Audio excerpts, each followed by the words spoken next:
வணக்கம், welcome to family corner. இன்னைக்கு சௌ-சௌ குருமா எப்படி பண்ணுறதுன்னு நம்ம பார்க்க போகிறோம். இந்த ரெசிபி இட்லி, தோசை, ரைஸ் எல்லாத்துக்குமே ரொம்ப ரொம்ப சூப்பராக இருக்கும். நீங்கள் ட்ரை பண்ணி பாருங்கள். குருமா பண்ணுறதுக்கு நம்ம ஒரு மீடியம் சைஸ் சௌ-சௌ எடுத்துக்கிறோம். அதோடைய தோல் எல்லாம் நம்ம சீவிட்டு இந்த மாதிரி சின்ன சின்ன பீசஸாக நறுக்கி வச்சுக்க போகிறோம். குக்கரில் நம்ம நறுக்கின சௌ-சௌ, 1/2 டீஸ்பூன் மஞ்சள் தூள், 2 நாட்டு தக்காளி, சிறிதளவு உப்பு, 1 டம்ளர் தண்ணி, இது எல்லாம் சேர்த்து கலந்து விட்டுக்கோங்க. சௌ-சௌ நீர்க்காய் அப்படிங்கிறதுனால அது வேகிறதுக்கு நீங்க அதிக தண்ணி சேர்க்க தேவையில்லை. மிக்ஸி ஜார்ல 1/2 கப் துருவின தேங்காய்,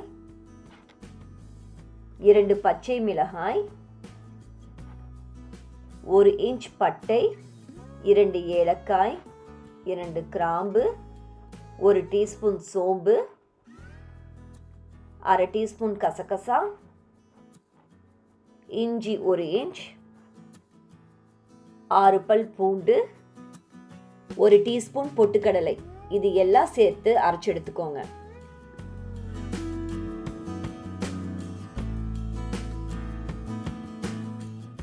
நம்ம அரைச்சி வச்சிருக்கிற தேங்காய் விழுத வெந்துகிட்டு இருக்கிற சௌ-சௌவோட நம்ம சேர்த்துக்க போறோம். அது கூடவே சிறிதளவு தண்ணியும் சேர்த்து கலந்துக்கோங்க. அது கூடவே 1 டேபிள் ஸ்பூன் கொத்தமல்லி தூளையும் சேர்த்து 2 விசில் விட்டு வேக வச்சு எடுத்துக்கோங்க.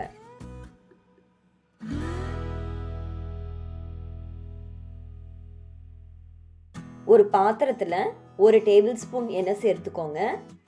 எண்ணெய் சூடானதும் 1/2 டீஸ்பூன் கடுகு, 1 சிட்டிகை பெருங்காய கட்டி, 1/2 டீஸ்பூன் உளுத்தம் பருப்பு,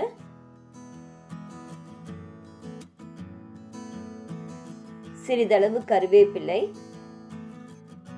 1 கப் சின்ன வெங்காயம், இது எல்லாம் சேர்த்து நல்லா வதக்கிக்கோங்க.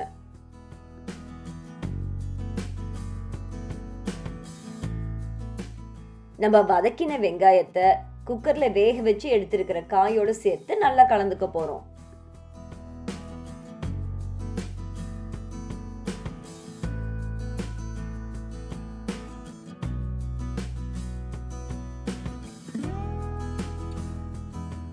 ஒரு கொதி வந்ததும் நம்ம மல்லித்தலை தூவி இறக்கிடலாம்.